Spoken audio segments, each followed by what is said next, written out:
अस्सलाम वालेकुम स्टूडेंट्स, मेरा नाम डॉक्टर मोहम्मद अरीज अली मिर्जा है और आज से हम लोग स्टार्ट कर रहे हैं अपने 9th केमिस्ट्री का कोर्स। ठीक है, जैसा कि आपको पता है कि हमने 100% online free scholarship batches launch कर दिए हैं। ठीक है, तो अगर कोई स्टूडेंट इनरोल होना चाहता है तो वो इस नंबर पर हमें व्हाट्सएप करके इनरोल हो सकता है। ठीक है, इस बैच का फायदा क्या है, यहाँ पे आपको तमाम लेक्चर्स दिए जाएंगे, A to Z her concept clear किया जाएगा, साथ साथ में व्हाट्सएप ग्रुप पे नोट्स आएंगे और साथ साथ में टेस्ट और इसके अलावा गाइडेंस जो है वो तमाम सब्जेक्ट्स के हवाले से आपको दी जाएगी। ठीक है, तो देखो स्टार्ट में अभी हम क्या कर रहे हैं, अभी हम सारी चीजें पढ़ेंगे। ठीक है, अभी जैसे chapter 1 fundamental concepts of chemistry से हम स्टार्ट कर रहे हैं, A to Z पूरा कोर्स कवर करेंगे, एक एक न्यूमेरिकल पढ़ेंगे, तमाम चीजें करेंगे। ठीक है, लेकिन जैसे कि मैंने अपने फर्स्ट सेकंड ईयर के लेक्चर्स में बताया है कि एग्जाम क्लियर करना एक अलग आर्ट है। ठीक है, पढ़ना, कॉन्सेप्ट समझना, याद करना एक अलग चीज है और एग्जाम में अच्छे मार्क्स लाना ये एक बिल्कुल डिफरेंट चीज है। ठीक है, क्योंकि हर एग्जाम का एक पैटर्न होता है, एक तरीकेकार होता है। चेकर कुछ कीवर्ड्स देखना चाहता है डेफिनेशंस के अंदर या जवाबात के अंदर। ठीक है, कब कहाँ कौन सा जवाब लिखना है, कब कहाँ कौन सी चीज लिखनी है, कितनी लिखनी है, कितना नहीं लिखना है, ये सारी चीजें आपको इंशाल्लाह मैं पेपर से 1-1.5 महीने पहले, बोर्ड के एग्जाम से 1-1.5 महीने पहले टारगेट पेपर और वर्कशॉप में बता दूंगा। ठीक है, लेकिन अभी हम पढ़ाई का हक अदा करेंगे और A to Z सारी चीजें कवर करेंगे। ठीक है, तो चलो भाई स्टार्ट करते हैं हम अपना सबसे पहला chapter fundamental concepts of chemistry. अब बात सारी यहां से स्टार्ट होती है कि भाई व्हाट इज केमिस्ट्री। ठीक है, अब 9th क्लास का स्टूडेंट है तो इससे पहले वो साइंस पढ़ता हुआ आ रहा है, लेकिन केमिस्ट्री अलग से ब्रांच ऑफ साइंस वो पहली दफा पढ़ रहा है। ठीक है, तो अब मामला ये है कि भाई केमिस्ट्री किसे कहा जाता है, व्हाट इज केमिस्ट्री, इसकी डेफिनेशन क्या है और इसमें हम किन किन चीजों को पढ़ रहे होते हैं। ठीक है, तो देखो बेटा, अगर हम केमिस्ट्री की बात स्टार्ट करें तो केमिस्ट्री की डेफिनेशन है, it is a branch of science. ठीक है, साइंस की ब्रांच है जिसमें हम किस चीज से डील करते हैं, properties and laws governing the properties of matter. ठीक है, या फिर आसान लफ्जों में अगर मैं आपको बताऊं तो chemistry is basically study of matter. Chemistry क्या है, मैटर की स्टडी है। Now what is matter, matter किस चीज को कहा जाता है, तो बेटा मैटर की डेफिनेशन क्या है, anything anything which have mass and can occupy space. हर वो चीज इस कायनात में जिसका कुछ ना कुछ मास है, जो कि कुछ जगह घेरता है, वो मैटर है। ठीक है, और मैटर से जो चीज या जो ब्रांच ऑफ साइंस डील कर रही है वो है आपके पास क्या, केमिस्ट्री। अब आपने कहा सर ये मास क्या चीज है, हमें नहीं पता मास किस चीज को कहते हैं। मैंने कहा देखो बेटा, मास का मतलब है अमाउंट ऑफ मैटर। मास का मतलब क्या है, mass is basically amount of matter. आपने सर क्या मतलब है, मतलब मैटर में और अमाउंट ऑफ मैटर में क्या मतलब है। मैंने कहा देखो, मिसाल के तौर पे मैं अभी इस चेयर पे बैठा हूं, ये चेयर लकड़ी से बनी है मिसाल के तौर पे, तो इस चेयर का कुछ मास है और इसका कुछ वॉल्यूम है, इसका कुछ वेट है और ये कुछ जगह घेर रही है, ये है मैटर। लेकिन ये चेयर कितनी लकड़ी से बनी है, अमाउंट कितनी मौजूद है इसके अंदर, वो है मास। ठीक है, अब जहां कहीं भी अमाउंट की बात आ जाती है बेटा, अमाउंट किस चीज को कहा जाता है, अमाउंट कहा जाता है मिकदार को। किसको कहा जाता है, मिकदार। ठीक है, तो अब जहां कहीं भी मिकदार की बात आ जाती है वहां पे हमें एक चीज इस्तेमाल करनी पड़ती है और वो है यूनिट। ठीक है, वो है आपके पास क्या, यूनिट। अब अगर हम यूनिट की बात करें तो मास की यूनिट क्या होती है। ठीक है, मिसाल के तौर पे तुम सुबह सुबह उठे, अम्मी ने तुम्हें जो है वो कहा कि जाओ जरा दूध लेकर आ जाओ, बाहर से चाय बनानी है। अब तुम दूध लेने जा रहे हो बाहर, दूध वाले की दुकान पर पहुंचे और तुमने सोते हुए उसको कहा कि भाई दूध दे दो। उसका अगला सवाल क्या होगा आपसे, वो आपसे पूछेगा कितना चाहिए, how much quantity you need, कितनी क्वांटिटी चाहिए आपको। आपने कहा मुझे 1 दर्जन दूध दे दो, वो बुलाएगा आपके पास और चेक करेगा कि भाई तबीयत तबीयत सेट है आपकी, दूध दर्जन में कब आता है, दूध तो लीटर में आता है। तो आपने उसको जो क्वांटिटी है वो तो सही बताया, यानी कि 1, लेकिन जो यूनिट बोली उसके साथ दर्जन, वो गलत बोल दिया। तो दुनिया में तुम कोई भी चीज अगर अमाउंट की बात कर रहे हो किसी भी चीज के लिहाज से, तो तुम्हें उसकी यूनिट बतानी पड़ेगी। ठीक है, मास की यूनिट क्या होती है बेटा, मास की यूनिट होती है ग्राम। ठीक है, और एक और यूनिट हम इस्तेमाल कर रहे होते हैं, वो होती है मोल। ठीक है, मोल, ये हम ज्यादातर केमिकल टर्मिनोलॉजीज में इस्तेमाल कर रहे होते हैं। अब मोल क्या होता है, कैसे कैलकुलेट किया जाता है, और इसके न्यूमेरिकल्स क्या हैं, ये अभी हम देखेंगे थोड़ी देर में। ठीक है, लेकिन सबसे पहले जो चीज हमें देखनी है वो देखनी है बुक से डेफिनेशन ऑफ केमिस्ट्री। ठीक है, डेफिनेशन ऑफ केमिस्ट्री देखेंगे हम, और साथ साथ में क्या देखेंगे हम देखेंगे ब्रांचेस ऑफ केमिस्ट्री। ठीक है, साथ साथ में हम देखेंगे ब्रांचेस ऑफ केमिस्ट्री, और साथ साथ में हम क्या देखेंगे, हम देखेंगे साइंटिस्ट। ठीक है, कि कौन कौन से साइंटिस्ट गुजरे हैं केमिस्ट्री के अंदर। ठीक है, तो कुछ ग्रीक साइंटिस्ट हैं, कुछ मुस्लिम साइंटिस्ट हैं, कुछ मॉडर्न साइंटिस्ट हैं, ये 3 टाइप्स हैं। ठीक है, ये तीनों सवाल ही बहुत ज्यादा इंपॉर्टेंट है आपके पेपर के एतबार से। ठीक है, ये तीनों सवाल आपके बोर्ड एग्जामिनेशन के एतबार से बहुत ज्यादा इंपॉर्टेंट हैं।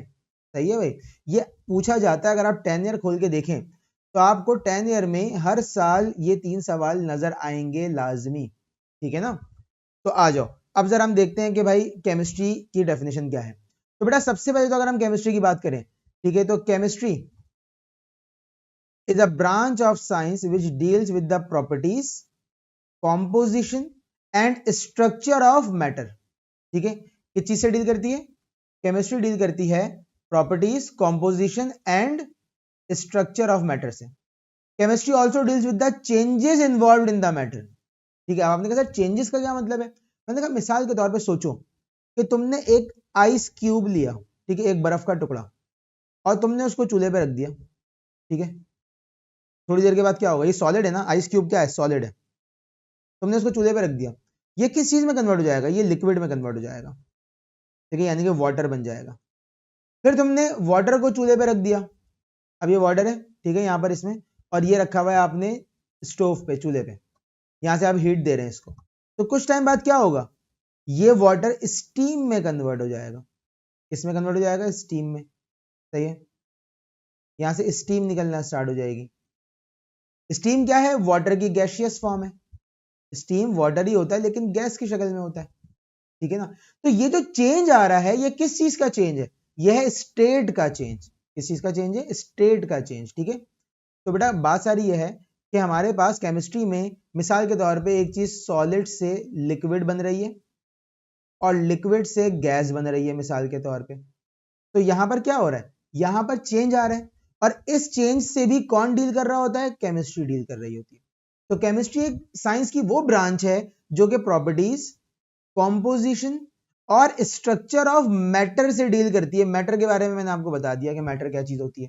ठीक है, और ये चेंजेस, जो चेंज इन्वॉल्व होता है मैटर में, उसको भी डील कर रही होती है। अब चाहे वो स्टेट का चेंज हो, ठीक है, या शेप का चेंज हो, ठीक है, या केमिकल चेंज हो, किसी भी टाइप का चेंज हो, या मॉलिक्यूल की अरेंजमेंट का चेंज हो, किसी भी टाइप का चेंज हो, केमिस्ट्री उससे डील करती है। ठीक है, अच्छा अब यहां पे लिखा हुआ है importance of chemistry in daily life. Daily life में केमिस्ट्री की क्या इंपॉर्टेंस है, तो बेटा ये बुक से पढ़ने वाली चीजें हैं सारी। ठीक है, इसको आप बुक से पढ़ लीजिएगा कि भाई केमिस्ट्री जो है वो मिसाल के तौर पे कुकिंग में eating and digestion of food are purely chemical processes. ठीक है, खाना बनाना, डाइजेस्ट करना, खाना, सारे केमिकल प्रोसेस हैं। कंस्ट्रक्शन, ठीक है, मिसाल के तौर पे अगर मैं आपसे कहूं कि भाई कंस्ट्रक्शन, एक सेकेंड, अगर मैं आपसे कहूं कि भाई कंस्ट्रक्शन हो गया, क्लीनिंग हो गई, वॉशिंग और होम, मतलब ये सारी चीजें वो हैं कि जो पढ़ने वाली हैं। ठीक है, इसको आपने यहाँ से पढ़ना है, और ये चीजें इंपॉर्टेंट हैं, ये अक्सर जो है वो पूछ ली जाती हैं, इसलिए यहाँ पर क्या बना रहा हूँ, स्टार बना रहा हूँ यहाँ पर। ठीक है, ये पूछ ली जाती हैं चीजें आपसे। सही है, तो ये आपको लाजमी यहाँ से पढ़नी है। ठीक है, अब मिसाल के तौर पर कुछ डिजीजेस के बारे में पढ़ लेते हैं। The diseases transmitted through impure drinking water as cholera, ठीक है, typhoid, dysentery, skin and eye infection can be controlled with the help of chlorine treatment to kill the pathogenic organism to obtain the pure water। कि भाई मिसाल के तौर पे पानी मौजूद है, वो पानी पीने के भी काम आ रहा है, ठीक है, वो नहाने के काम आ रहा है। अब आपको क्या पता है इस पानी में कौन से जर्म्स मौजूद हैं, लेकिन अगर आप क्लोरिनेशन कर दें इस वाटर की, यानी कि क्लोरीन डाल दें इसके अंदर, तो इसके अंदर से जितने जर्म्स हैं वो सारे खत्म हो जाएंगे। तो बेसिकली क्लोरीन क्या है, केमिकल है, और इसका डालना और उसके बाद एक रिएक्शन होना, वो क्या है, वो बेसिकली केमिकल रिएक्शन है। और ये सारी चीजें हम कहाँ पढ़ते हैं, केमिस्ट्री के अंडर पढ़ रहे होते हैं। ठीक है, समझ आ रही बात। बहुत सारी ऐसी चीजें जो हम केमिस्ट्री से बना रहे हैं, जैसे कि पीवीसी पाइप्स हो गए, रेफ्रिजरेटर्स हो गए, पेस्टिसाइड्स हो गए, सॉल्वेंट्स हो गए, डिसइंफेक्टेंट्स हो गए, ब्लीचिंग एजेंट्स, ब्लीचिंग पाउडर वगैरह, ये सारी चीजें केमिस्ट्री के अंडर आ जाती हैं। ठीक है बेटा, तो ये तो आपके पास केमिस्ट्री के हवाले से उसकी डेफिनेशन और साथ साथ में उसके यूजेस हो गए डेली लाइफ में। अब आ जाओ ब्रांचेस ऑफ केमिस्ट्री। देखो बेटा, ये बहुत इंपॉर्टेंट सवाल है, ठीक है, ये लाजमी पेपर में शॉर्ट क्वेश्चंस के हवाले से आता है। ठीक है, शॉर्ट में आता है, आपसे कह दिया जाएगा define 3 branches of chemistry, define 4 branches of chemistry, या फिर आपको नाम, एग्जैक्ट नाम लिख के दे दिया जाएगा कि define physical, organic and environmental chemistry, या define physical, organic, inorganic and organic chemistry. तो डिपेंड करता है कि आपको डायरेक्ट नाम भी दिया जा सकता है और आपको डायरेक्ट ऑप्शन भी दिया जा सकता है कि भाई कोई सी भी 4 बता दो। ठीक है, तो हम स्टार्ट कर रहे हैं फिजिकल केमिस्ट्री से। Physical chemistry is a branch of chemistry which deals with relationship between composition, ठीक है, काम के लफ्ज यहां पे मैं कर रहा हूं अंडरलाइन, ठीक है, and physical properties of matter. तो बेटा फिजिकल केमिस्ट्री किससे डील करती है? Composition and physical properties of matter से डील कर रही है। अब फिजिकल प्रॉपर्टीज क्या होती हैं कि मिसाल के तौर पर अगर मैं आइस की बात करूं तो भाई आइस का मेल्टिंग पॉइंट होता है कितना? 0 डिग्री सेल्सियस। अब ये फिजिकल प्रॉपर्टी है। ठीक है, वाटर का बॉइलिंग पॉइंट कितना होता है? 100 डिग्री सेल्सियस होता है। ठीक है ना, इसलिए तो बातें सबको पता है कि वाटर का बॉइलिंग पॉइंट कितना है। वाटर का बॉइलिंग पॉइंट 100 डिग्री सेल्सियस है। ठीक है ना, तो ये कौन सी प्रॉपर्टी है बेटा? ये फिजिकल प्रॉपर्टी है। वाटर सबसे ज्यादा डेंस किस टेम्परेचर पर होता है? 4 डिग्री सेल्सियस पर वाटर की डेंसिटी सबसे ज्यादा पाई जाती है। तो ये सारी चीजें फिजिकल प्रॉपर्टीज हैं और हम फिजिकल प्रॉपर्टीज को डील कर रहे होते हैं फिजिकल केमिस्ट्री के अंदर। ठीक है, और उनके अंदर चेंजेस क्या आ रहे हैं, ये सारी चीजें हम फिजिकल केमिस्ट्री में पढ़ रहे होते हैं। ठीक है, it also deals with the laws and principles governing the combination of atoms. Atom combine हो रहे हैं, बॉन्ड बना रहे हैं, उसके दौरान कौन से लॉज अप्लाई होंगे, कौन कौन सी फोर्सेस काम करेंगी, किस तरीके से काम करेंगी, ये सारी चीजें किस में आ जाती हैं? फिजिकल केमिस्ट्री में आ जाती हैं। And molecules in the chemical reaction. ठीक है भाई, समझ में आ रही है बात? तो ये सारी चीजें आ जाती हैं किसमें? आपके पास फिजिकल केमिस्ट्री में। सही है, अच्छा अब आओ आगे, ऑर्गेनिक केमिस्ट्री। देखो बेटा, ऑर्गेनिक केमिस्ट्री के बारे में आपको एक बात ये याद रखनी है कि ऑर्गेनिक केमिस्ट्री जो है वो डील कर रही होती है सिर्फ उन एलिमेंट से, उन कंपाउंड से जिसमें पाया जाता है कार्बन, जिसमें सिर्फ क्या पाया जाता है? कार्बन। ठीक है, organic chemistry is the branch of chemistry which deals with the hydrocarbons and their derivatives. ठीक है, यानी कि वो कंपाउंड जिसमें कार्बन पाया जा रहा है, पहले नंबर कार्बन का होना जरूरी है। ठीक है, इसके साथ हाइड्रोजन भी हो सकता है, इसके साथ ऑक्सीजन भी हो सकता है, इसके साथ नाइट्रोजन भी हो सकता है, इसके साथ कोई हेलोजन भी हो सकता है, यानी कि कोई फ्लोरीन, क्लोरीन, ब्रोमीन, आयोडीन, ये सारे एलिमेंट। लेकिन किसका होना जरूरी है? सबसे ज्यादा जरूरी है कार्बन का होना। अगर कार्बन नहीं है तो भाई वो ऑर्गेनिक केमिस्ट्री नहीं है फिर। ठीक है ना, organic chemistry is the study of structure, properties, composition, reaction and preparation of carbon containing compounds. उन कंपाउंड्स की प्रिपरेशन, रिएक्शन, कंपोजिशन, प्रॉपर्टीज हम पढ़ते हैं जिसमें क्या पाया जाता है? कार्बन पाया जाता है। ठीक है, which includes hydrocarbon except oxides. Except oxides का मतलब क्या है कि मिसाल के तौर पे भाई CO2 में कार्बन पाया जा रहा है। अब क्या ये ऑर्गेनिक कंपाउंड है? नहीं, ये इनऑर्गेनिक है, ये इनऑर्गेनिक कंपाउंड है। ठीक है, CO2 ऑर्गेनिक नहीं है। ठीक है, समझ में आ रही है बात? आपने कहा सर तो फिर हमें पता कैसे लगेगा कि ऑर्गेनिक कंपाउंड है कि इनऑर्गेनिक कंपाउंड है? मैंने कहा बेटा याद करना पड़ेगा आपको। ठीक है, ये चीज आपको याद करनी पड़ेगी। आपने कहा सर CO2 में कार्बन तो है, फिर इसको ऑर्गेनिक क्यों नहीं कह रहे हम? मैंने कहा देखो एक मिसाल देके समझाता हूं तुम्हें। मिसाल के तौर पर आम, मैंगो। आम एक फल है, मैंगो इज अ फ्रूट। ठीक है, लेकिन हर फल आम नहीं है। Every fruit is not mango. Mango is a fruit but every fruit is not mango. इसी तरीके से आम एक फल है लेकिन हर फल आम नहीं है। इसी तरीके से ऑर्गेनिक कंपाउंड में कार्बन का होना जरूरी है लेकिन हर कार्बन कंटेनिंग कंपाउंड ऑर्गेनिक नहीं है। ठीक है, अच्छा जी, कार्बोनेट्स, बाइकार्बोनेट्स भी एंड साइनाइड्स भी जो है वो कार्बन के ऑर्गेनिक नहीं होते। द गैसोलीन, गैसोलीन यानी कि petrol, plastics, detergent, dyes, food additives, natural gas and medicine are studied in organic chemistry. Organic chemistry में क्या क्या पढ़ रहे होते हैं हम? यानी कि गैसोलीन यानी कि वो तमाम चीजें जिससे एनर्जी रिलीज होती है, plastics, detergent, dyes, food additives, जैसे फूड में कलर वगैरह डालते हैं हम, ठीक है, बिरयानी बनाते वक्त फूड कलर डलता है, कस्टर्ड बनाते हैं, XYZ जो बाकी चीजें बना रहे होते हैं फूड कलर ऐड हो रहा होता है, ठीक है। नेचुरल गैस हो गई, मेडिसिन हो गई, ठीक है, ये सारी चीजें हम किसमें पढ़ रहे होते हैं, ऑर्गेनिक केमिस्ट्री में पढ़ रहे होते हैं। अब आ जाओ inorganic chemistry. Inorganic chemistry is the branch of chemistry which deals with the study of all elements and their compounds except hydrocarbons, ठीक है। अब मैं आपको जरा एक काम की बात बताता हूं, बहुत इंपॉर्टेंट एक चीज बताता हूं। मिसाल के तौर पर हमारे पास केमिस्ट्री है, केमिस्ट्री, ठीक है। केमिस्ट्री में 1 करोड़ कंपाउंड्स हैं, 1 लाख करोड़ कंपाउंड्स हैं, बहुत सारे कंपाउंड्स हैं, ठीक है। आपको पता है केमिस्ट्री में ऑर्गेनिक कंपाउंड यानी कि जिसमें सिर्फ कार्बन पाया जा रहा है वो ज्यादा है इनऑर्गेनिक के मुकाबले में। ओनली कार्बन कंटेनिंग यानी कि इसमें कार्बन होना जरूरी है, वो इनऑर्गेनिक से ज्यादा है। इनऑर्गेनिक में क्या है, इनऑर्गेनिक में तमाम कंपाउंड्स पाए जा रहे हैं, इनऑर्गेनिक में तमाम एलिमेंट्स के, ऑल एलिमेंट्स के कंपाउंड्स होते हैं, ठीक है, लेकिन स्टिल ऑर्गेनिक कंपाउंड ज्यादा है इनऑर्गेनिक से। ऐसा क्यों है, कार्बन ने इतनी बड़ी ब्रांच अलग क्यों बना दी है केमिस्ट्री की? इसका रीजन है, इसके रीजन को कहा जाता है कैटिनेशन, ठीक है। अब देखो यहाँ बहुत इंपॉर्टेंट बात बता रहा हूँ, तुम्हारी बुक में नहीं लिखी हुई है, ठीक है, 9th क्लास की बुक में नहीं है। रीजन है कैटिनेशन, ठीक है। कैटिनेशन का मतलब क्या होता है बेटा, कैटिनेशन कहा जाता है जब कार्बन लंबी लंबी चेन्स बनाना शुरू कर दे, अपने साथ ही जुड़ना स्टार्ट हो जाए, ठीक है। इस वजह से कार्बन बहुत सारे वैरायटी ऑफ कंपाउंड्स बना सकता है। इस वजह से इतनी बड़ी ब्रांच ऑर्गेनिक केमिस्ट्री सिर्फ कार्बन के ऊपर बेस करती है।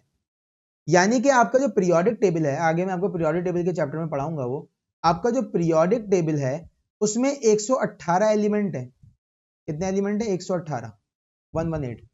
यानी कि 118 में से 117 एलिमेंट एक तरफ और अकेला कार्बन एक तरफ।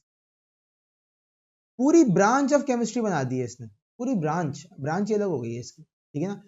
तो ऐसा क्यों हुआ है? वैसे तो ऑर्गेनिक केमिस्ट्री का चैप्टर हमें मैट्रिक क्लास में पढ़ना है, अभी मैंने जस्ट ओवरव्यू दे दिया आपको उसका, ठीक है। These compounds are generally obtained from non-living things. ये कंपाउंड नॉन लिविंग थिंग से मिलते हैं हमें। It is applicable in all areas of chemical industry, हर जगह ही इस्तेमाल हो रहे होते हैं, such as glass, cement, ceramic, metallurgy, XYZ, इसके अलावा और जगहों पर भी इस्तेमाल हो रहे होते हैं। अब आ जाओ जरा बायोकेमिस्ट्री में। अब अगर हम बायोकेमिस्ट्री की बात करते हैं तो बेटा biochemistry is a branch of chemistry which deals with the compound of living organism. बेटा बायो का मतलब क्या होता है? बायो का मतलब होता है लाइफ, ठीक है। बायो का मतलब होता है लाइफ, और केमिस्ट्री का मतलब क्या है कि भाई लिविंग थिंग्स में जो कंपाउंड्स पाए जा रहे हैं, ठीक है। केमिस्ट्री का मतलब मैंने आपको बताया स्टडी ऑफ मैटर है, ठीक है। केमिस्ट्री का मतलब है स्टडी ऑफ मैटर। तो बेसिकली हमारी बॉडी के अंदर जो मैटर पाया जा रहा है, जो जो चीजें, जो जो कंपाउंड, जो जो मिक्सचर पाए जा रहे हैं, उन सब के बारे में पढ़ना बायोकेमिस्ट्री कहलाता है, ठीक है। जैसे कि प्लांट और एनिमल्स में जो जो चीजें पाई जा रही हैं, देयर मेटाबॉलिज्म, उनका मेटाबॉलिज्म पढ़ना, अंदर किस तरीके से रिएक्शन हो रहे हैं। मेटाबॉलिज्म का मतलब है बॉडी के अंदर चलने वाले रिएक्शंस, ठीक है। एंड सिंथेसिस, किस तरीके से चीजें बन रही हैं बॉडी में, in the living body, such as carbohydrate, जैसे कि ग्लूकोज हो गया, ठीक है, प्रोटीन्स हो गए, फैट्स हो गए। Biochemistry helps us to understand how living thing obtain energy from food. आप खाना खाते हो, आपको एनर्जी मिलती है, कैसे मिलती है? पूरा प्रोसीजर है पीछे, पूरा मेटाबॉलिज्म है पीछे। ये हम किस चीज में पढ़ रहे होते हैं? ये हम बायोकेमिस्ट्री में पढ़ रहे होते हैं, पूरा मेटाबॉलिज्म, ठीक है। It tells that how disorder or deficiency of these biomolecule cause diseases. किस तरीके से, मिसाल के तौर पर छोटी सी एग्जांपल दूं मैं आपको, किसी के अंदर विटामिन डी की कमी हो जाए, विटामिन डी कम हो जाए, क्या होगा? उसकी हड्डियां कमजोर हो जाएंगी। किसी के अंदर विटामिन ए की कमी हो जाए, क्या होगा? उसकी आंखें कमजोर हो जाएंगी, ठीक है। किसी के अंदर विटामिन सी की कमी हो जाए, क्या होगा? स्किन डिसऑर्डर हो जाएगा उसको। किसी के अंदर विटामिन के की कमी हो जाए, क्या होगा? उसका ब्लड क्लॉट नहीं होगा। किसी के अंदर विटामिन बी की कमी हो जाए, क्या होगा? उसका नर्वस डिसऑर्डर हो जाएंगे उसके अंदर, और उसके गम्स वगैरह सारे सूज जाएंगे, खराब हो जाएंगे। बेरी बेरी कहते हैं डिसऑर्डर को, ठीक है। तो बेटा ये सारे डिसऑर्डर क्यों हो रहे हैं? विटामिन की कमी की वजह से। और ये सारी चीजें हम कहाँ पढ़ते हैं? बायोकेमिस्ट्री में पढ़ रहे होते हैं, ठीक है। समझ में आ रही है बात? The branch is useful in medicine, agriculture and food science, ठीक है। इसके बाद आ जाओ इंडस्ट्रियल केमिस्ट्री। अगर हम इंडस्ट्रियल केमिस्ट्री की बात करते हैं तो बेटा इंडस्ट्रियल केमिस्ट्री में क्या होता है? Branch of chemistry which deals with the study of chemical processes. Chemical process जो कि कहाँ चल रहे हैं, इंडस्ट्री में चल रहे हैं, involve in the chemical industries for the manufacture of synthetic product like fertiliser, glass, cement and medicine is called industrial chemistry. भाई इंडस्ट्री के अंदर जिस तरीके से काम हो रहा है, जिन जिन तरीकों से रिएक्शन चल रहे हैं, जिन जिन तरीकों से चीजें बनाई जा रही हैं, उसके बारे में पढ़ना क्या कहलाता है, इंडस्ट्रियल केमिस्ट्री कहलाता है। ठीक है, समझ आ रही है बात। अच्छा जी, आगे आ जाओ। मिसाल के तौर पे आप आ जाओ न्यूक्लियर केमिस्ट्री, बहुत इंपॉर्टेंट ब्रांच है, बहुत इंपॉर्टेंट। समझ लो कि न्यूक्लियर केमिस्ट की वो मिसाल है कि अगर मतलब पूरा मुल्क जो है ना, पूरा मुल्क एक वो एक न्यूक्लियर केमिस्ट के एहसान तले दब सकता है। मिसाल के तौर पे एक मुल्क है, मैंने कहा पी, ये एक कंट्री है, एक दूसरी कंट्री है ए, ठीक है, ये दूसरी कंट्री ए, ये पी जो है ये इस ए से डरता है, खौफजदा है, ठीक है, फिर डर रहा है। क्यों डर रहा है? क्योंकि ए के पास क्या है, ए के पास न्यूक्लियर बॉम्ब है, ए के पास क्या है, न्यूक्लियर बॉम्ब है, ठीक है। अगर ए ने न्यूक्लियर बॉम्ब इस पे फेंका तो ये कंट्री तबाह, गई, खत्म, बर्बाद, ठीक है। लेकिन एक न्यूक्लियर केमिस्ट आया, एक न्यूक्लियर साइंटिस्ट आया, उसने क्या करा, उसने पी को भी न्यूक्लियर बॉम्ब बना के दे दिया। अब पी जो है वो ए के साथ भी, आई के साथ भी, सबके साथ आंखों में आंखें डाल के बात करता है। क्यों भाई? क्योंकि अब इन सबको पता है कि भाई उसके पास भी न्यूक्लियर बॉम्ब है, ये भी हमें नुकसान पहुंचा सकता है, ठीक है। वो अलग बात है कि उस न्यूक्लियर बॉम्ब बनाने वाले साइंटिस्ट को हमने खुद ही कैद कर दिया था जेल के अंदर, लेकिन कहने का मकसद ये है कि भाई न्यूक्लियर केमिस्ट्री बहुत वास्ट, बहुत इंटरेस्टिंग, बहुत ज्यादा डिमांडिंग केमिस्ट्री की ब्रांच है। इसमें जाने वाले मतलब वो होते हैं कि जो best of the best minds होते हैं, ठीक है ना। Nuclear chemistry is a branch of chemistry which deals with the radioactivity, nuclear processes and properties of radioactive substances. Radioactive elements are widely used in medicine as diagnostic tool. जैसे कि मिसाल के तौर पे आपने नाम सुना होगा कीमोथेरेपी का। कीमोथेरेपी कब होती है? कैंसर वाले पेशेंट्स को कराई जाती है। क्या होती है बेटा? उसमें न्यूक्लियर केमिस्ट्री इन्वॉल्व होती है, रेडियो एक्टिव आइसोटोप्स इन्वॉल्व होते हैं, और जहां पे भी रेडियो एक्टिविटी के जिक्र आ जाए, रेडियो एक्टिविटी का जिक्र, वो न्यूक्लियर केमिस्ट्री बन जाती है, ठीक है। And as a means of treatment specially for cancer, देखो आगे वही बात, preservation of food and generation of electric power through nuclear power reactors, electricity भी प्रोड्यूस करते हैं हम इससे, ठीक है। इन्वायरमेंटल केमिस्ट्री क्या है? Branch of chemistry which deals with the study of interaction of chemical material and their effect on environment. मिसाल के तौर पे एक फैक्ट्री है, उसके अंदर इंडस्ट्रियल प्रोसेस चल रहा है, ठीक है, उससे धुआं निकल रहा है। अब वो धुआं क्या हुआ, वो आसमान में फैल गया। उस स्मॉग में H2SO4 था, HCl था, बहुत सारी गैसेज मिक्स थी। अब जब बारिश हुई तो क्या होगा, वो आप लोगों के ऊपर बरसेगा, आपकी स्किन खराब करेगा। तो इन्वायरमेंटल केमिस्ट्री है पूरी, इसके अंदर हम लोग ये सारी चीजें पढ़ रहे होते हैं। पर्सनल हाइजीन हम देखते हैं इसके अंदर, पॉल्यूशन देखते हैं, हेल्थ हैजर्ड्स देखते हैं, important areas of environmental chemistry. Analytical chemistry बेटा, एनालिसिस कहा जाता है मुशाहिदा करने को, तो ऑब्जर्वेशन कहते हैं। एनालिसिस कहा जाता है किसी चीज को तोड़ के पढ़ना, ठीक है, किसी चीज को तोड़ के ऑब्जर्व करके पढ़ना उसको। एनालिटिकल केमिस्ट्री में हम क्या करते हैं, हम कैलकुलेटिव केमिस्ट्री पढ़ रहे होते हैं, ठीक है।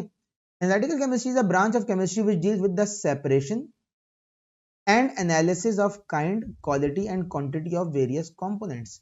मिसाल के तौर पे मैंने आपसे कहा कि भाई मेरे पास यहां पर 4 गिलास रखे हुए हैं और इन चारों गिलासों में पानी मौजूद है।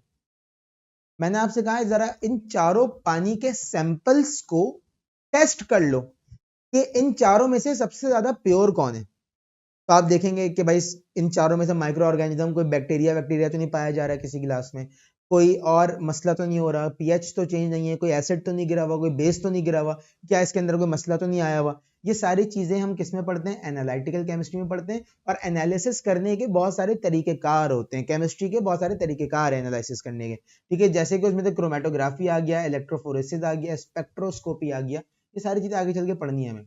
इसके बाद मेडिसिनल केमिस्ट्री आ गई, the branch of chemistry which deals with the synthetic organic chemistry, ठीक है, मेडिसिन के बनने की केमिस्ट्री। फार्माकोलॉजी क्या होती है बेटा? ब्रांच ऑफ मतलब pharmacology is a branch of medicine, या आप ये कह लो कि it is a branch of science, जिसमें हम क्या डील करते हैं? जिसमें हम डील करते हैं effect of drug on human body and effect of body on human drug, effect of human body on drug, ये दोनों चीजें हम पढ़ रहे होते हैं इसके अंदर, ठीक है। यानी कि एक दवाई बॉडी पर क्या असर डालेगी और इन रिस्पॉन्स बॉडी उस ड्रग के साथ क्या करेगी। एक को कहते हैं फार्मेकोकाइनेटिक्स, एक को कहते हैं फार्मेकोडायनेमिक्स, ठीक है। ये सारी चीजें हम इसमें पढ़ रहे होते हैं, ठीक है। अच्छा जी, and various biological specialist, the medicinal chemistry is used in synthesis of chemicals, bioactive molecules, drugs and pharmaceutical agents, ठीक है। जैसे मिसाल के तौर पर पेनाडोल है, अब पेनाडोल किसी ना किसी प्रोसेस के थ्रू तो बनी होगी ना, किसमें पढ़ेंगे हम, फार्माकोलॉजी में पढ़ेंगे और मेडिसिनल केमिस्ट्री में पढ़ेंगे या फिर इंडस्ट्रियल केमिस्ट्री में पढ़ेंगे, ठीक है। क्वांटम केमिस्ट्री अगेन बहुत इंपॉर्टेंट और बहुत मुश्किल ब्रांच ऑफ केमिस्ट्री, ठीक है। Quantum physics, quantum mechanics, quantum chemistry, ये वो सब्जेक्ट्स हैं पूरे पूरे कि जिनको most toughest and hardest subject consider किया जाता है, ठीक है।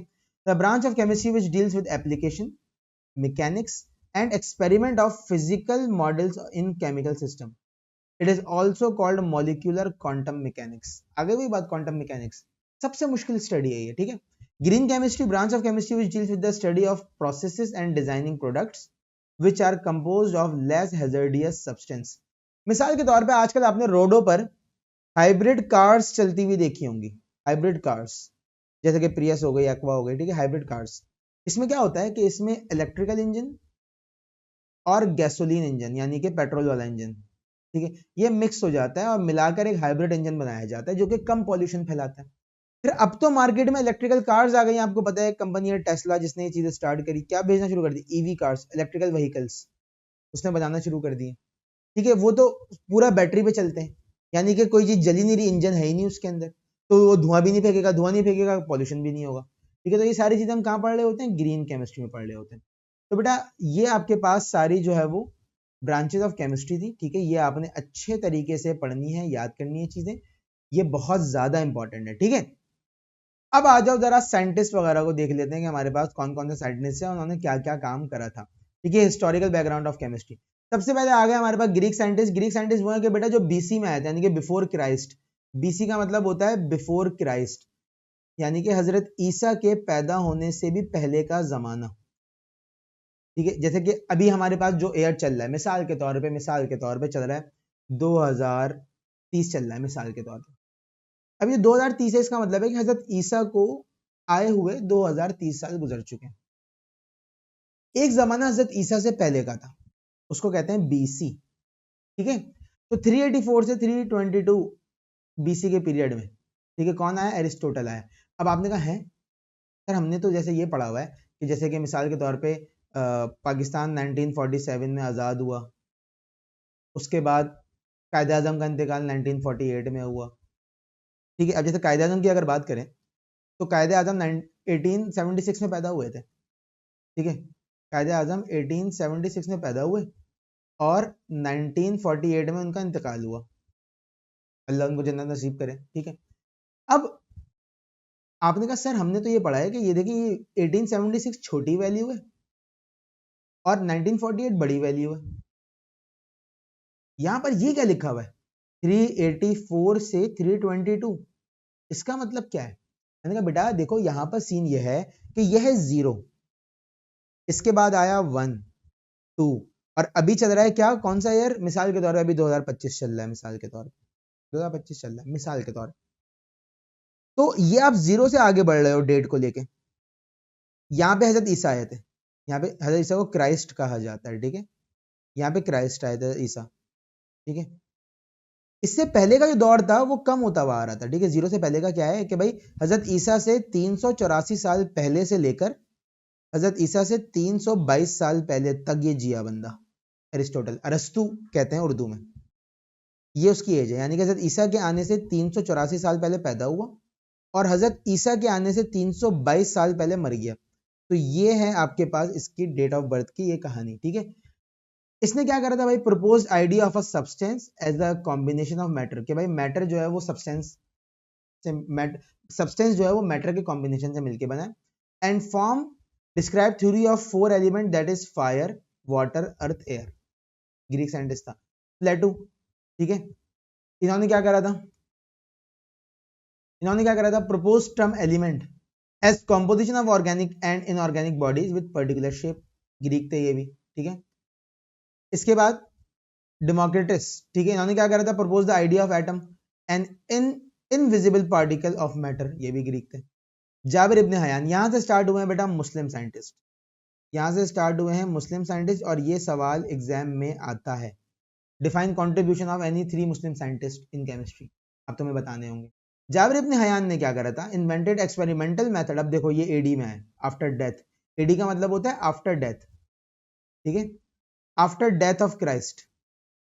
अभी क्या चल रहा है, अभी जोन सा भी एयर चल रहा है, तो उस एयर का नाम लिख के हम उसके आगे एडी लगा देंगे, ठीक है, यानी कि 2025 एडी, 2025 साल गुजर चुके हैं हजरत ईसा को गुजरे हुए आफ्टर डेथ, ठीक है।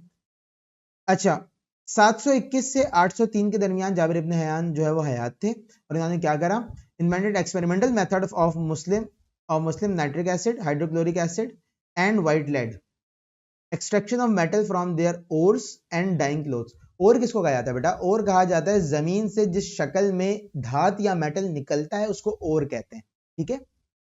इसके बाद आ जाओ अल राजी। अल राजी कब से कब तक जिंदा थे बेटा, ये थे आपके पास 862 से 930 तक, ठीक है। इन्होंने क्या करा, इन्होंने prepared ethyl alcohol bye fermentation process, ethyl alcohol बनाया, इथाइल अल्कोहल को इथेनॉल भी कहते हैं, ठीक है ना। और इथेनॉल बेसिकली वो जो पीने वाली शराब होती है उसको कहा जाता है, मुस्लिम साइंटिस्ट है, ठीक है। और ये बहुत सारी दवाइयों में भी इस्तेमाल हो, ऐसा नहीं सिर्फ पीने पिलाने के काम आती है, बहुत सारी होम्योपैथिक की दवाइयां हैं जिसमें इथेनॉल इस्तेमाल हो रहा होता है, ठीक है। इसके बाद अल बैरूनी 1973 से 1048 एडी में मौजूद थे, determine densities of different substances. Ibn Sina, ठीक है, इनको हम अबू अली सीना को बेटा फादर ऑफ केमिस्ट्री भी कहा जाता है, contributed in medicine, philosophy and astronomy, Muslim scientist है, ठीक है। इसके बाद कौन आ गया, रॉबर्ट बॉयल। यहां से स्टार्ट हो गया मॉडर्न साइंटिस्ट, यहां से स्टार्ट हुए आपके पास कौन, मॉडर्न साइंटिस्ट, ठीक है। ये मॉडर्न है सारे, बहुत ज्यादा मॉडर्न है, ठीक है। रॉबर्ट बॉयल आ गए, ठीक है। रॉबर्ट बॉयल 1627 से 1691 तक जिंदा थे। क्या करा, put forward idea of chemistry as an systemic investigation of nature, discovers the gaseous laws. आगे चल के मैं आपको बॉयल्स लॉ पढ़ाऊंगा, जब मैं आपको पढ़ाऊंगा ना क्या चीज, स्टेट्स ऑफ मैटर का चैप्टर, ठीक है। आगे बल्कि मैं आपको दिखा देता हूँ यहाँ पर ना, स्टेट्स ऑफ मैटर के चैप्टर में आपके पास बॉयल्स लॉ मौजूद है, ठीक है। आ जाओ मैं आपको जरा दिखाता हूँ। तो इस वजह से आपको ये सारी चीजें, बेसिक चीजें बहुत अच्छे तरीके से पढ़नी है, क्योंकि आगे ये सारी चीजें बहुत डिटेल में आएंगी बेटा आपके पास, ठीक है, समझ आ रही है बात। तो ये चीजें आपने अच्छे तरीके से पढ़नी है, सही है। देखो ये आपके पास आ गया chapter physical states of matter, ठीक है। और यहाँ पर देखें आप, यहाँ आपके पास आएगा ये रहा बॉयल्स लॉ, ये लिखा हुआ, ठीक है। आगे ये फिजिकल स्टेट्स ऑफ मैटर में पेज नंबर 98 पर अगर आप देखें तो पेज नंबर 98 पर बॉयल्स लॉ लिखा हुआ है। तो बॉयल्स का लॉ आगे आएगा, हम पढ़ेंगे कि बॉयल्स ने क्या करा, ठीक है। अभी हम वापस आ जाते हैं कि भाई इनकी कॉन्ट्रीब्यूशन क्या थी, ठीक है। अभी हम सिर्फ कॉन्ट्रीब्यूशन पर है। तो देखो बॉयल्स ने क्या करा था बेटा, बॉयल्स ने बेसिकली आइडिया दिया था गैसियस लॉ के हवाले से। उसके बाद जे ब्लैक साहब आ गए, इन्होंने कार्बन डाइऑक्साइड डिस्कवर की थी, स्कॉटिश साइंटिस्ट थे। जे प्रेस्ली आ गए, इन्होंने क्या करा, oxygen sulphur dioxide and hydrogen chloride बनाया था, इंग्लिश साइंटिस्ट थे। इसके बाद सील आ गए, क्लोरीन डिस्कवर करी थी। कैवेंडिश आ गया, हाइड्रोजन डिस्कवर करी थी, ठीक है। लेवियोसर आ गया, oxygen is one of the fifth of the air. इन्होंने ये पता करा था कि भाई ऑक्सीजन, अगर मैं पूरे एयर को 100% गिन लूं तो इस एयर में से 100% में से 20% हिस्सा ऑक्सीजन पे कंसिस्ट करता है, और ये बात कुछ हद तक बहुत ज्यादा सही है, ठीक है। इसके बाद जॉन डाल्टन आए, इन्होंने क्या करा, इन्होंने एटॉमिक थ्योरी दी कि भाई एटम की थ्योरी क्या है। इसके बाद गे लुजैक साहब आ गए, इन्होंने क्या करा, discovered the water is composed of 2 parts hydrogen and 1 part of oxygen, यानी कि H2O का फॉर्मूला बना दिया गे लुजैक साहब ने, ठीक है। Discovered several chemical and physical properties of air and other gases, French scientist थे। एवोगैड्रोस इंतहाई इंपॉर्टेंट साइंटिस्ट भाई, चालाक आदमी और इंतहाई इंपॉर्टेंट साइंटिस्ट, ऐसी बात कर दी कि चैलेंज ही नहीं हो सकती, ठीक है। आगे पढ़ाऊंगा आपको जब न्यूमेरिकल, इसी चैप्टर में जब न्यूमेरिकल कराऊंगा ना आपको आगे, तो देखो यहाँ पे एवोगैड्रोस आएगा तुम्हारे पास आगे, यहाँ पे तुम्हें दिखाता हूँ। देखो ये आपके पास आया फॉर्मूला मास, ठीक है। यहाँ पर आपके पास टॉपिक आएगा मोल एंड एवोगैड्रो नंबर, ठीक है। ये रहा topic, mole and Avogadro's number. ये आगे इसी चैप्टर में कराऊंगा अभी इसके न्यूमेरिकल, सही है। तो इंतहाई चालाक आदमी था, क्या करा था वो यहाँ पर आगे आगे बता दूंगा तुम्हें, ठीक है। लेकिन अभी इतना समझ लो कि भाई जो एवोगैड्रो साहब थे उन्होंने क्या करा, उन्होंने Avogadro's law that equal volume of gases under constant temperature and pressure contain equal number of molecules, Italian थे, ठीक है। क्या करा इन्होंने, आगे अभी डिटेल से पढ़ते हैं, ठीक है। जैक चार्ल्स ने क्या करा, डिस्क्राइब गैसियस लॉस। पेटिट ने क्या करा, describe the chemical classical expression for molar specific heat and certain chemical elements, French थे। जे ब्रेजिलियस बहुत इंपॉर्टेंट है, क्या करा, इंड्यूस सिंबल बनाए एलिमेंट में। अब मिसाल के तौर पे आप कार्बन लिख रहे हो, आपको पता है कि भाई कार्बन का सिंबल जो है ना वो सी होता है। अगर आप सोडियम लिख रहे हो तो आपको पता है कि सोडियम का सिंबल जो है ना वो Na होता है। नेट्रियम इसका ग्रीक वर्ड है, ग्रीक नेम है, सही है। इसके बाद आपको पता है कि भाई आरेनियस साहब ने क्या करा, आरेनियस साहब, मेंडलीव बहुत इंपॉर्टेंट है भाई। मेंडलीव ने पता है क्या करा, पीरियोडिक अरेंजमेंट करी, ठीक है, रशियन था। आरेनियस ने क्या करा, आरेनियस ने एसिड बेस थ्योरी दी, ठीक है। फ्राइडे ने इलेक्ट्रिकल कंडक्टिविटी के ऊपर काम करा, इलेक्ट्रोमैग्नेटिज्म, इलेक्ट्रोकेमिस्ट्री के ऊपर काम करा इसने, ठीक है। J Thomson discharge tube experiment, यानी कि जो बल्ब ट्यूबलाइट जल रही है सारी आपके घरों के अंदर, जे थॉमसन ने करा, डिस्कवर और इलेक्ट्रॉन को डिस्कवर किया, ठीक है। William crooks discharge tube experiment होता है जे थॉमसन मैकेनिज्म से, ठीक है। नील बॉर्न ने क्या करा, हाइड्रोजन स्पेक्ट्रम के ऊपर काम करा। रदरफोर्ड ने आपको एटॉमिक मॉडल दिया सबसे पहला, ठीक है, nuclear structure of the atom, ठीक है। इसके बाद श्रोडिंगर ने आपको क्वांटम मैकेनिकल मॉडल दिया एटम का। इसके बाद डी ब्रॉगली ने आपको क्या दिया, डी ब्रॉगली हाइपोथेसिस दिया, यानी कि पार्टिकल की ड्युअलिटी, कि भाई लाइट जो है या फिर लाइट पार्टिकल नेचर है अगर, ठीक है, तो पार्टिकल एक वक्त पे एक जगह मिल रहा है हमें, उसकी स्पीड क्या होगी, उसका मोमेंटम क्या होगा, ये सारी चीजें क्या दी, डी ब्रॉगली ने दी। और उसने ये बताया कि भाई पार्टिकल नेचर तो है लेकिन साथ में छोटी सी वेव भी जुड़ी हुई होती है उसके साथ, ठीक है। नेथ बोस ने क्या करा, propose fourth state of matter, Indian थे, प्लाज्मा बताया फोर्थ स्टेट ऑफ मैटर, ठीक है। एल्बर्ट आइंस्टाइन, कौन नहीं जानता आइंस्टाइन साहब को, propose fourth state of matter, German थे। कॉर्नेल ने क्या करा, synthesise the first Bhoj Einstein condensate, American थे। कार्ल वीमन ने क्या करा, ये अभी तक अलाइव है, ठीक है, प्रोड्यूस फर्स्ट बोज आइंस्टाइन कंडेंसेट, ठीक है, ये भी अमेरिकन है। एक भी पाकिस्तानी मौजूद नहीं है, ठीक है। खैर पाकिस्तानी साइंटिस्ट तो बेटा बहुत बड़े बड़े हैं, लेकिन बस ये कि उभरने नहीं दिया जाता उनको, ठीक है। तो बेटा यहाँ पर आपका इस चैप्टर का इंट्रोडक्शन पूरा मैंने कवर करा दिया है, ठीक है। सारी चीजें ब्रांचेस ऑफ केमिस्ट्री और साथ साथ में ये साइंटिस्ट की तमाम चीजें कवर हो गई हैं हमारी, ठीक है। अब हम जाएंगे अपने बहुत ही इंपॉर्टेंट टॉपिक्स की तरफ, बेसिक डेफिनेशंस, ठीक है। और ये डेफिनेशन हमें बहुत अच्छी तरीके से करनी है क्योंकि यहीं से फिर आगे हमें पता लगेगा कि न्यूमेरिकल कैसे सॉल्व होंगे, ठीक है। तो हम वापस आते हैं, तो हमने ये सारी चीजें कर ली हैं, कवर्ड फ्रॉम बुक, यहाँ पर लिख देता हूं मैं, ठीक है, कवर्ड फ्रॉम बुक, ये हो गई हैं सारी चीजें हमारी, सही। और अब हम जाएंगे आगे अपनी बेसिक डेफिनेशंस मैटर वगैरह के ऊपर इस लेक्चर के नेक्स्ट पार्ट में, ठीक है बेटा। वेलकम बैक स्टूडेंट्स, मेरा नाम डॉक्टर मोहम्मद अरीज अली मिर्जा है और जैसा कि आप लोगों को पता है कि हमने 9 matric first year second year तमाम क्लासेस के 100% स्कॉलरशिप ऑनलाइन बैचेस लॉन्च कर दिए हैं, ठीक है। तो बेटा जो भी बच्चा हमारे ऑनलाइन बैच का पार्ट बनना चाहता है और हमारे व्हाट्सएप ग्रुप में ऐड होना चाहता है कि जहां पे तमाम नोट्स और तमाम अपडेट्स आएंगी, वो हमें इस नंबर पे व्हाट्सएप करे, इंशाल्लाह हम उसको ऐड कर लेंगे, ठीक है। अच्छा जी, चैप्टर 1 हम लोग अपना कर रहे थे और लास्ट टाइम हम लोगों ने definition of chemistry, branches of chemistry and scientist, जिसमें आपके पास ग्रीक साइंटिस्ट थे, मुस्लिम साइंटिस्ट थे और मॉडर्न साइंटिस्ट थे, तीनों चीजें कवर कर ली थी। अब हम आगे जाएंगे और बात स्टार्ट करेंगे कुछ बेसिक डेफिनेशंस के ऊपर, ठीक है, और डायरेक्ट इसको बुक से देखेंगे, ठीक है, क्योंकि बुक में बहुत अच्छी बेसिक डेफिनेशंस लिखी हुई है, ठीक है। आ जाओ बेसिक डेफिनेशंस, देखो बेटा सबसे पहली डेफिनेशन आपके पास जो मौजूद है वो है मैटर की, ठीक है। आइए देखिए, यहां से आपकी बेसिक डेफिनेशन स्टार्ट होती है। सबसे पहले आपके पास जो डेफिनेशन आ जाती है बेटा वो आ जाती है मैटर की, ठीक है। What is matter? Matter is all around us, हमारे इर्द गिर्द तमाम चीजें क्या है, मैटर है। The air we are breathing, book we are reading and the stuff we touch and see is called matter. Matter कहा किस चीज को जाता है, ये मैं आपको पिछले लेक्चर में ऑलरेडी बता चुका हूं। जिस बच्चे ने पिछला पार्ट नहीं देखा इस लेक्चर का, इस चैप्टर का, वो जाके देख ले। मैं आपको ऑलरेडी बता चुका हूं, दुनिया में हर वो चीज, ठीक है, जिसका कुछ मास है एंड जो कुछ वॉल्यूम, कुछ जगह घेरती है, वो मैटर है। दुनिया की हर वो चीज जिसका कुछ वजन है और वो कुछ जगह घेरती है, वो क्या है, मैटर है, ठीक है। Matter is simply defined as anything that has mass and occupies space, और जगह घेरती है, वो मैटर है। ठीक है, it is found in 3 common state. Matter की 3 हालतें होती हैं, सॉलिड, लिक्विड, गैस। बच्चों वाली बातें ये सारी, ठीक है, सॉलिड, लिक्विड एंड गैस। और इसकी 4th स्टेट भी हमारे पास मौजूद है। The plasma is also considered as 4th state of matter. The different states of matter are due to difference of energy in increasing order. ठीक है, अब ये डिफरेंट स्टेट्स ऑफ मैटर है क्यों? देखो, मिसाल के तौर पे अगर मैं सॉलिड की बात करता हूं, सॉलिड की एग्जांपल ले लेते हैं हम, आइस, बर्फ। ठीक है, इसकी एनर्जी कम है। मैंने बर्फ को चूल्हे पे रखा और चूल्हा ऑन कर दिया, स्टोव। ठीक है, ये आइस कन्वर्ट हो जाएगा किसमें? वाटर में।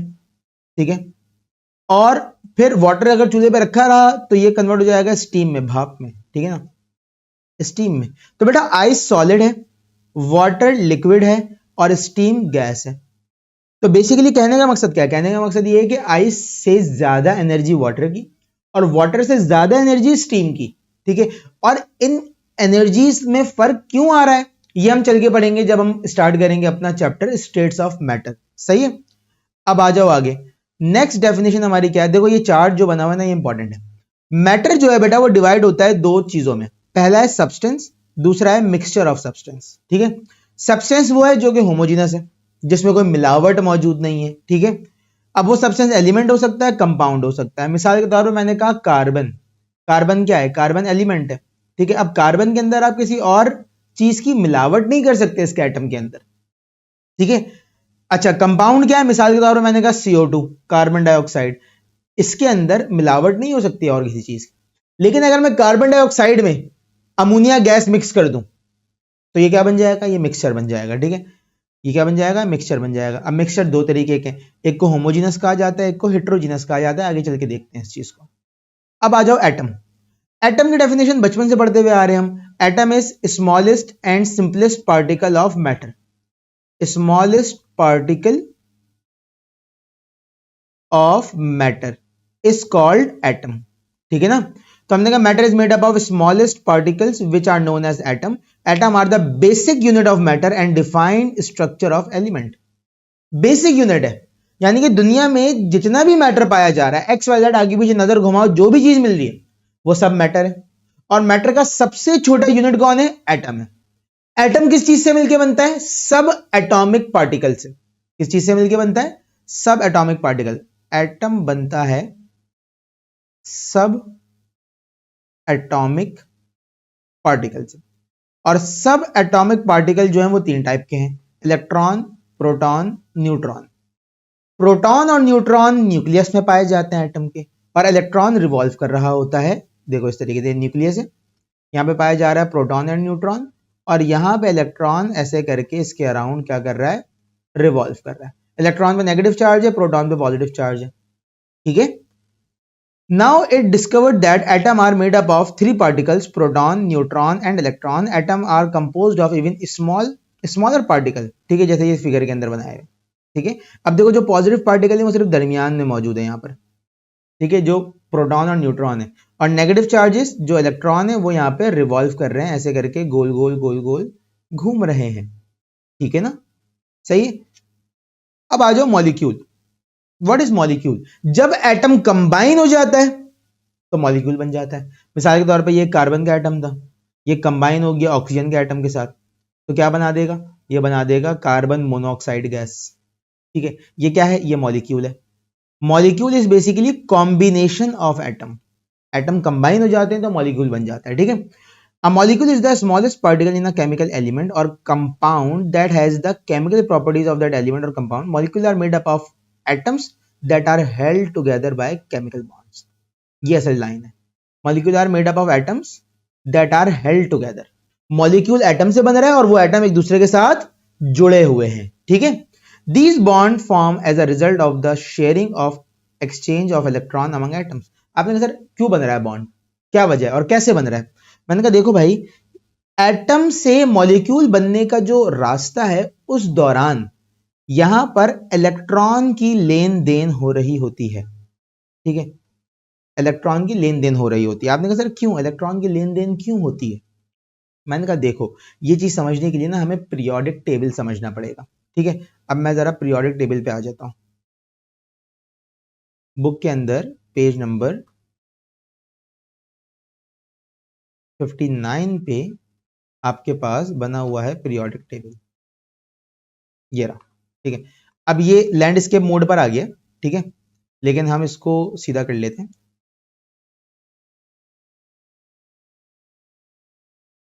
ठीक है, देखो ये आपके पास पीरियोडिक टेबल आ गया। ठीक है, अब आप अगर पीरियोडिक टेबल को देखें तो बेटा यहां पर जितने भी एलिमेंट बैठे हुए इन सब के पास इलेक्ट्रॉन की कमी है।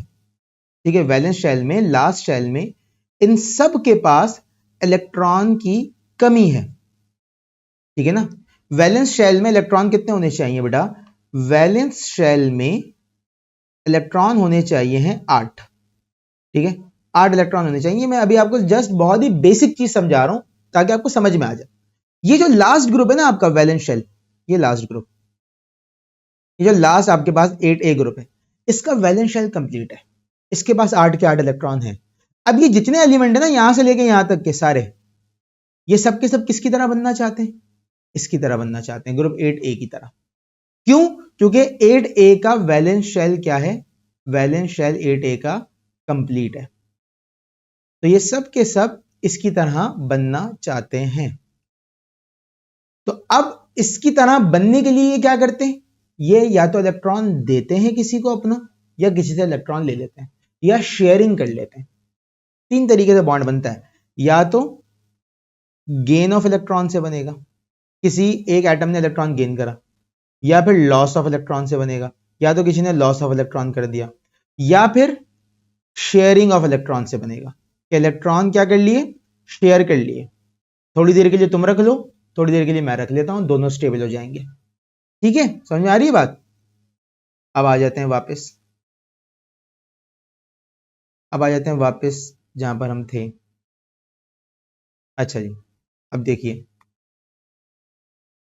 तो हमने कहा कि बेटा मॉलिक्यूल में एटम एक दूसरे के इलेक्ट्रॉन या तो गेन कर रहे होते हैं, या तो लॉस कर रहे होते हैं, या तो शेयर कर रहे होते हैं। ठीक है, अब मॉलिक्यूल कितने टाइप का? मॉलिक्यूल आर मोनो, डाई और पॉलीएटॉमिक। भाई एक एटम का भी मॉलिक्यूल हो सकता है। आपने कहा सर एक एटम का मॉलिक्यूल, अभी तो आप कह रहे थे एटम ज्वाइन होकर मॉलिक्यूल बनाएंगे। मैंने कहा हाँ कह रहा था, लेकिन जो एटम स्टेबल है ऑलरेडी उसको हम मोनोएटॉमिक मॉलिक्यूल कहते हैं। जैसे कि मोनोएटॉमिक मॉलिक्यूल में कौन आ गया? Helium, argon, krypton, xenon, रेडन। ये सारे के सारे कौन से ग्रुप हैं? 8A ग्रुप है, जो कि अभी मैंने आपको बताया कि इनका वैलेंस शेल कंप्लीट है और ये बहुत ज्यादा स्टेबल होता है, किसी से रिएक्ट नहीं कर रहे होते। डायटॉमिक मॉलिक्यूल का मतलब जिसमें 2 एटम है, मिसाल के तौर पे CO, ये क्या है? डायटॉमिक मॉलिक्यूल है, इसके अंदर 2 एटम्स ने जुड़ के मॉलिक्यूल बनाया। पॉलीएटॉमिक मॉलिक्यूल जिसमें एक से ज्यादा एटम जुड़ जाते हैं, जैसे कि मैंने यहां पर लिखा H2SO4, या फिर मैंने लिखा यहां पे H2O। अब H2O देखो वाटर का फॉर्मूला है, यहां पर 2 हाइड्रोजन और 1 ऑक्सीजन मिल रहे हैं, यानी कि टोटल एटम 3 है यहां पर, और मिलके तीनों एक ही मॉलिक्यूल बना रहे हैं। ठीक है, तो ये क्या होगा? पॉलीएटॉमिक मॉलिक्यूल होगा। ठीक है, अब देखो यहां पर एग्जाम्पल दी हुई इन्होंने, ये मोनोटॉमिक है, डायटॉमिक में कौन आ गया? N2 आ गया, O2 आ गया, Cl2 आ गया, Br2 आ गया, I2 आ गया। ठीक है, पॉलीएटॉमिक में कौन आ गया? O3, P4, S8। ठीक है, H2O, H2SO4, बहुत सारे और एग्जाम्पल्स हो सकती हैं यहाँ पे। ठीक है, अब आ जाओ सब्सटेंस।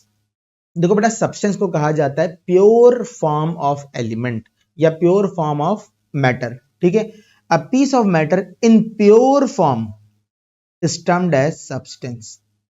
जैसे कि डायमंड की बात करते हैं हम। अब डायमंड जो है ना, ये सिर्फ और सिर्फ कार्बन से मिलके बन रहा है। अब मेरे हाथ में डायमंड है, वो सिर्फ और सिर्फ किससे मिलके बना है? कार्बन से। तो ये प्योर फॉर्म है कार्बन की। ठीक है, every substance has a fixed composition and specific properties. Every substance has a physical and chemical properties. Example of pure substance include tin, sulphur, diamond, water, pure sugar, table salt and baking soda etcetera. ठीक है, element पर आ जाओ। Element क्या चीज होती है? Element कहा जाता है सब्सटेंस की उस फॉर्म को जिसमें मिलावट नहीं करी जा सकती। ठीक है, element is a substance made up of same type of atom having same atomic number and cannot be decomposed into simple substance by ordinary chemical reaction। अब मिसाल के तौर पर मैंने कहा कार्बन, एक कार्बन का एटम, कार्बन का एलिमेंट है, कार्बन एक एलिमेंट है। अब तुम कार्बन को मजीद थोड़ी तोड़ सकते हो। मैंने कहा भाई 2 कार्बन जुड़े हुए थे, ठीक है, ये एक मॉलिक्यूल था, मैंने इन 2 को तोड़ दिया। इसको तोड़ा जा सकता है, लेकिन जब मैं इसको तोड़ दूंगा तो यहाँ पे 2 कार्बन बन जाएंगे, ये 2 एलिमेंट हो गए। अब इस कार्बन को मजीद नहीं तोड़ा जा सकता, ठीक है। एलिमेंट अगर in nature in a free और combined form in solid, liquid और गैसियस स्टेट, ठीक है। टिल नाउ 118 एलिमेंट दरियाफ्त हो चुके हैं जो कि पीरियोडिक टेबल में रखे हुए हैं हमने 118, ठीक है। Majority of the element are solid as copper, gold, zinc etcetera, very few are liquid as mercury and bromine, few elements are gases as hydrogen, oxygen, nitrogen etcetera. अब एलिमेंट कितने parts में डिवाइड होता है? Element होते हैं 3 type के बेटा, ठीक है। एलिमेंट होते हैं 3 टाइप के, ठीक है। एक को कहा जाता है मेटल, दूसरे को कहा जाता है नॉन मेटल और तीसरे को कहा जाता है मेटलॉइड, ठीक है। अब ये क्या होते हैं ये अभी आगे चल के मैं आपको समझाता हूं, ठीक है।